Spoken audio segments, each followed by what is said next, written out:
Tentang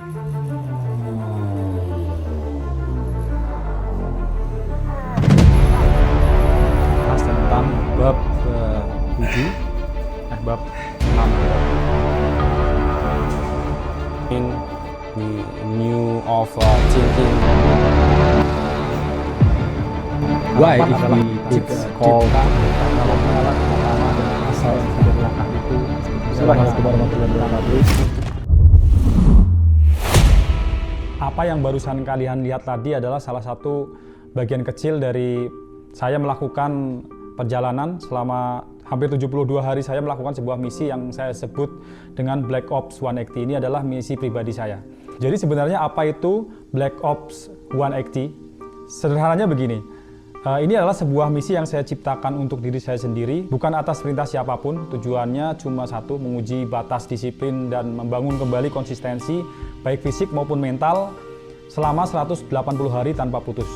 Jujur saya mulai ini karena merasa perlu adanya tantangan, tidak ingin berada di zona nyaman, karena tantangan-tantangan baru akan membuat kita berkembang.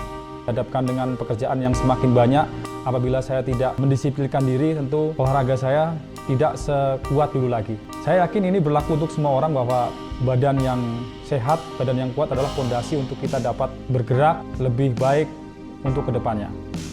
Itulah fondasi pertama dari Black Ops 180. Kemudian untuk fondasi kedua adalah pengetahuan. Ada stereotip yang menyatakan bahwa di beberapa profesi pengetahuan kita cenderung kurang, kolot, dan tidak up to date. Jadi saya mencoba untuk mengupdate kemampuan berpikir, kemudian pengetahuan saya agar dapat mengetahui hal-hal baru atau hal-hal yang belum saya ketahui, untuk dapat kita bersosialisasi atau untuk kebutuhan-kebutuhan di masa mendatang yang membutuhkan pengetahuan lebih. Saya ingin menantang diri saya sendiri, jadi bagian kedua adalah saya beri nama recall, yaitu saya akan belajar hal baru, kemudian akan berbicara di depan kamera setiap harinya. 2 hari sekali saya akan melakukan recall dengan bahasa Inggris untuk melatih kemampuan bahasa Inggris saya. Kemudian fase pertama, yaitu 60 hari pertama, agak cukup brutal, yaitu saya harus berbicara di depan kamera tanpa edit dan tanpa tag, sehingga apabila saya salah di tengah jalan, maka saya harus mengulanginya dari awal. Ini adalah untuk melatih saya bahwa yang terpenting adalah mental untuk menerima kegagalan dan langsung mencobanya kembali.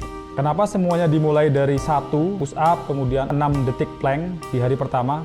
Saya teringat kisah Hercules yang mengangkat seekor anak sapi. Hari demi hari anak sapi itu tumbuh besar, tanpa sadar otot Hercules juga ikut tumbuh. Dia tidak merasa berat karena bebannya bertambah secara bertahap. Itulah prinsip yang saya gunakan, yaitu progressive overload.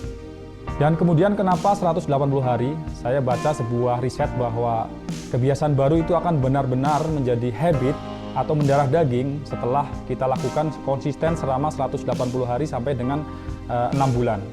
Karena itu tantangan itu saya bagi menjadi 3 fase, yaitu fase pertama saya sebut dengan Iron Phase 1-60 hari. Fondasinya adalah push up, plank dengan recall, dengan aturan tanpa edit.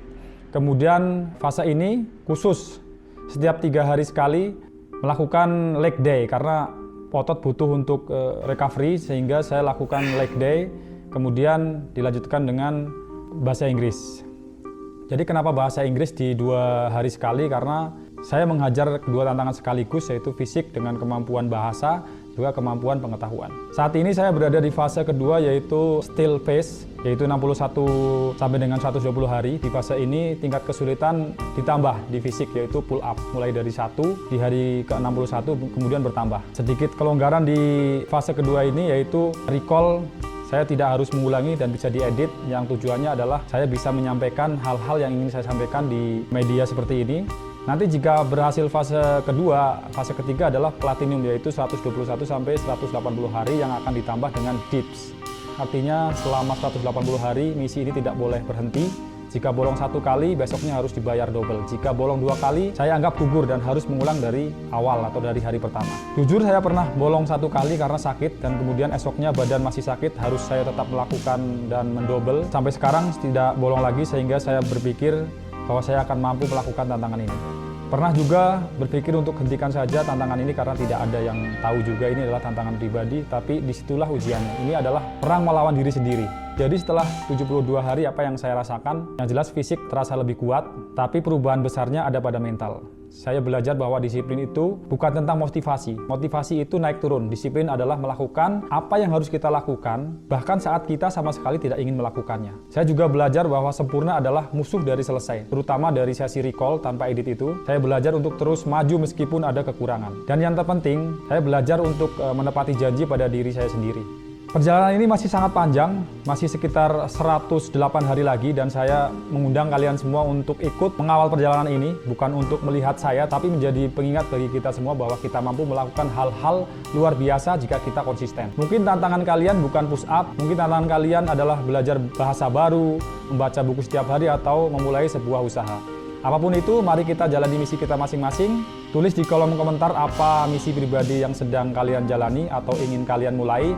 Saya akan membaca semuanya. Terima kasih sudah menonton penjelasan panjang lebar ini. Jangan lupa subscribe agar kita bisa terus berjuang bersama di misi kita masing-masing. Sampai jumpa di laporan hari berikutnya, Mission Never Stop.